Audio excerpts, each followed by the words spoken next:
Thank We you. have Dr. Santosh. Yes, please. Yeah, I'm ready. You will have to stop. Yes, I started sharing.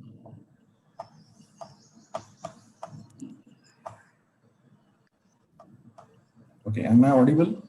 Yes, yes. So at the outset, I would like to thank Dr. Chitra Ramamurthy and Team ARC for giving me opportunity. So my talk is on why I would prefer Iris Hooks. I do not have any financial disclosure in any of the products.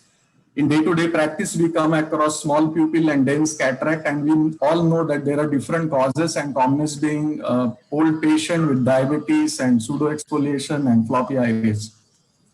And we all know that there are multiple challenges because of small pupil, because of reduced space, the capsular axis becomes small, which in turn cause difficulty in nucleus management, leading to iris trauma, posterior capsular rupture, retained cortex, difficulty in placement of IOL, risk of endothelial damage, and poor outcome.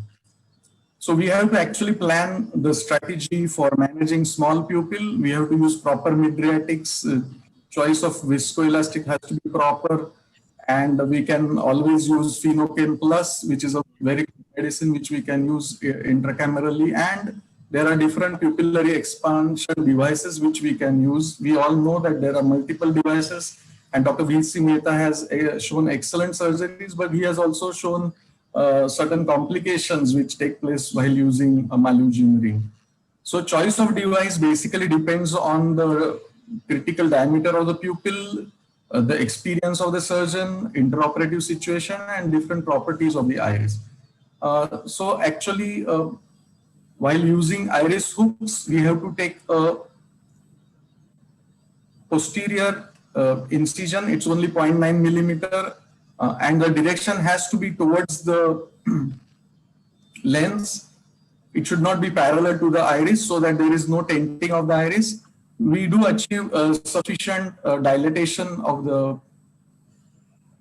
pupil, and then all the steps are very easy because the pupil is sufficiently dilated, and we can proceed with phacoemulsification in a quite easy manner.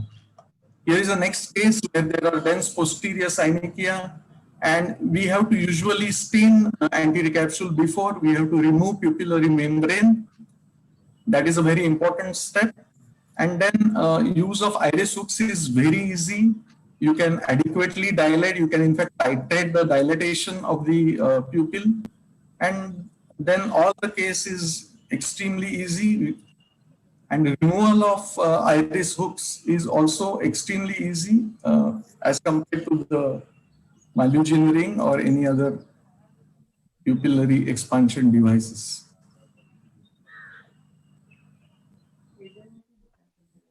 So ultimate aim of our surgery is to give good results to the patient. There are some prerequisites while using pupillary expansion devices, like we have to choose viscoelastic device properly. One has to avoid overfilling of the visco in the anterior chamber, because then the iris goes back and touches the lens and it's difficult to use iris hooks. Pupillary membrane has to be removed, posterior synechia has to be removed. And my reason for using iris hooks is that it's very easy to use. There is hardly any learning curve. It's cost effective. It can be used in all types of small pupils. If there is a shallow anterior chamber, then also we can use very easily, because shallow anterior chamber can be a challenging situation to use Malusian ring or other devices.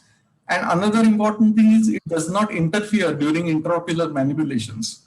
So I prefer iris hooks over other devices. Thank you again. Thank you, Dr. Santosh. That was a wonderful discussion, which you, opposition you gave to Dr. Mehta.